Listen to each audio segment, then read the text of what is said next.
Localement, la cité est réputée calme, sans histoire, nous ont confié ses habitants. Alors entre 6 et 7 heures hier matin, quand les lève-tôt ont aperçu le dispositif mis en place par la sous-direction antiterroriste, ce fut le choc.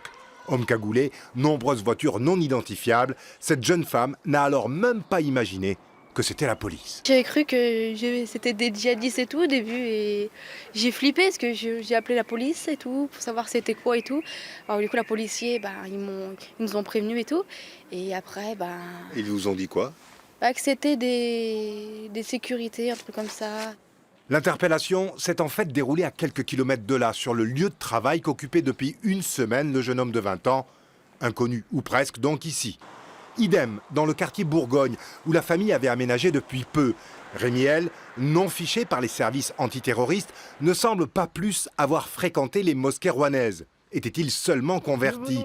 On sait surtout que c'est sur les réseaux sociaux et sous pseudo qu'il se revendiquait de Rachid Kassim, parti de Roanne en Syrie rejoindre Daesh et donné pour mort aujourd'hui. Il y a 2 ans, la famille habitait encore un petit village à 15 km de Roanne. Là, celui qui n'était encore qu'un adolescent est décrit comme turbulent, une racaille, ont même confié certains. J'avais eu 2-3 petits accros à ce que j'ai écouté au niveau à l'arrêt de bus avec d'autres adolescents, donc non, pas très bonne réputation. J'ai pas l'impression qu'ils côtoyaient bien les jeunes du village.